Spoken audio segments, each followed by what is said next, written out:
अस्सलाम वालेकुम। आज की वीडियो में हम देखेंगे कि हम कॉम्प्लीमेंट सिस्टम की डायग्राम किस तरह बना सकते हैं। जो गाइटन में लंबी सी डायग्राम बनी हुई है, अजीब सी, याद नहीं हो रही होती बच्चों को, ये किस तरह याद करनी है वो मैं आपको सिखाऊंगा। चैप्टर है हमारा 35 resistance of body to infection part 2 immunity and allergy. ठीक है, तो ये डायग्राम किस तरह बनानी है ये हम बनाना सीखेंगे। बड़ी आसान सी डायग्राम होती है। ठीक है, सबसे पहले आप लोगों ने ना 6 लाइन्स ड्रॉ कर लेनी है। 1 2 3 4 5 6 6 लाइन्स आपकी ड्रॉ होगी। ठीक है, अब यहाँ पे आपने काउंटिंग कर लेनी है। आपको काउंटिंग करने से पहले पता होना चाहिए कॉम्प्लीमेंट सिस्टम में कितनी तरह की प्रोटीन्स होती है। मैंने कितनी प्रोटीन्स होती है नहीं बोला, मैंने बोला कितनी तरह की प्रोटीन्स होती है। तो 9 टाइप्स ऑफ प्रोटीन्स होती हैं। ठीक है, तो 9 तरह की प्रोटीन्स होती हैं। तो आप यहाँ पे नंबरिंग शुरू कर दो। C1 C2 C3, 4 नहीं लिखना, C5, ओहो C6 अगर मैं यहाँ पे लिखूँगा तो यहाँ पर तो C7 आएगा सिर्फ, तो वो 8 और 9 कहाँ जाएंगी। ठीक है, तो अगर मैं डबल कर दूँ C6 प्लस C7 कर दूँ, C8 प्लस C9 कर दूँ,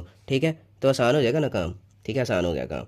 अब हमारी 9 प्रोटीन्स यहाँ पूरी होगी। ठीक है, तो हमारी लेफ़्ट साइड पर जो भी कॉम्प्लीमेंट सिस्टम में आना था वो सारा हमारा कंप्लीट हो गया। ठीक है, अब हम राइट तरफ वाले की बात करते हैं। राइट तरफ वाले में आपको ये तो वैसे ही याद होता है प्रोडक्ट के आपका ये कॉम्प्लीमेंट सिस्टम शुरू किस तरह होता है। एंटीजन एंटीबॉडी कॉम्प्लेक्स इसको ट्रिगर करता है। तो एंटीजन एंटीबॉडी कॉम्प्लेक्स जो है वो इसको ट्रिगर करता है कि ये C1 जो है C1 एक्टिवेट में कन्वर्ट हो जाए। ठीक है, इतना आपको वैसे ही याद होता है। और लास्ट प्रोडक्ट भी आपको इसका मेम्ब्रेन मैक जिसको हम कहते हैं मेम्ब्रेन अटैकिंग कॉम्प्लेक्स जो है, जिसको हम साइटोलिटिक कॉम्प्लेक्स भी कहते हैं, वो आपको वैसे ही याद होता है कि वो आता है आपका C5B6 7 8 9, मज़े का इसका नाम होता है, इस वजह से आपको याद होता है।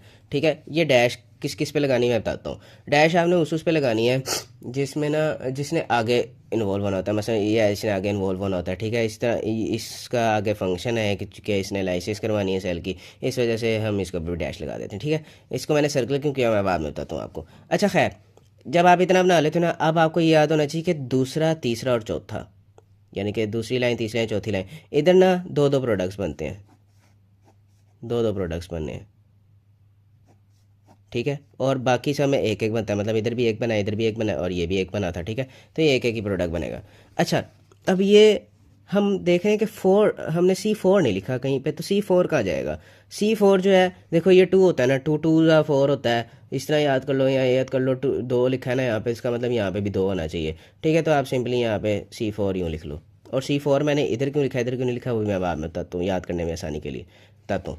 अच्छा, अब ये देखो ये जीप सा ही बन गया है। चलो इनमें तो हम प्रेडिक्ट कर सकते हैं कि C3 है C5 है, सो C3A C3B बन जाएंगे, C5A C5B बन जाएंगे। ये तो हम मतलब याद कर लेते होते हैं कि मतलब इस तरह हो जाएगा। ठीक है, लेकिन इसमें हम प्रेडिक्ट नहीं कर पा रहे, तो इसमें प्रेडिक्ट करने के लिए अभी आप इसको यहीं पे छोड़ दो, हम आगे जाते हैं। जितने भी बी वाली चीज़ें बनती हैं ना वो सारी की सारी आगे जाती हैं। मसलन ये C3B बना ना, ये आगे जाएगा। 5B बना है, ये आगे वाले में जाएगा। ठीक है, ये आगे वाले में जाती हैं। और आपको ये तो वैसे ही याद है C5B6 7 8 9, ये आपको वैसे ही याद होता है। इसका मतलब ये 5B यहाँ पे है ना, तो C5B6 7 यूँ आ जाएगा। और चूंकि इसमें भी बी आ गया, ये भी आगे वाले में जाएगा, तो इस तरीके से हो गया। अच्छा, ए वालों में किसी ने भी आगे नहीं जाना।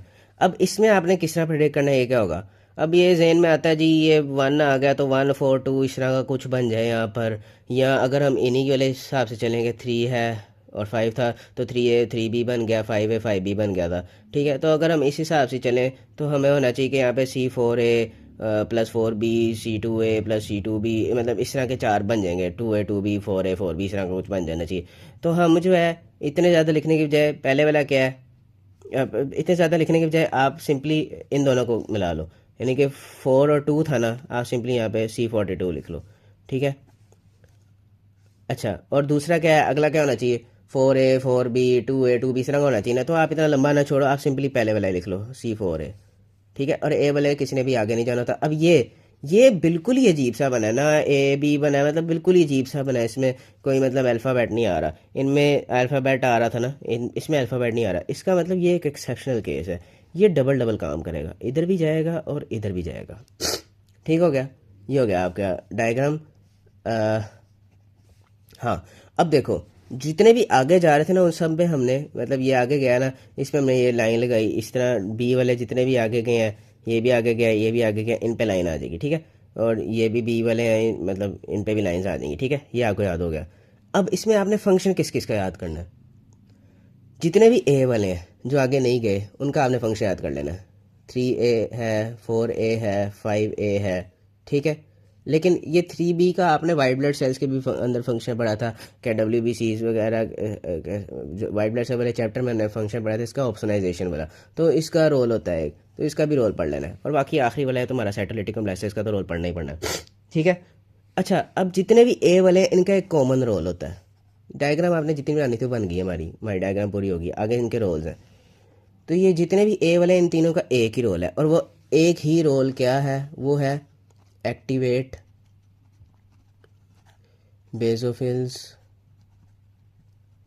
एंड मास्ट सेल्स, ठीक है। ये इनका फंक्शन है, तीनों का एक ही फंक्शन है। अच्छा, और जो लास्ट वाला है ना, इसका एक और फंक्शन होता है। इसका एक और ये फंक्शन होता है कि इसने एज अ फ्रेग्रेंस के तौर पे काम करना होता है। 5 ये बड़ी खुशबूदार चीज़ है, ये कीमोटैक्सिस करा देता है, मतलब अपनी तरफ खींचता है किसको, कीमोटैक्सिस ऑफ फेगोसाइट्स। फेगोसाइट्स कौन कौन से आपके, न्यूट्रोफिल्स हैं और मैक्रोफेजेस हैं। इसमें न्यूट्रोफिल्स और मैक्रोफेजेस की बात हो रही है, ठीक है।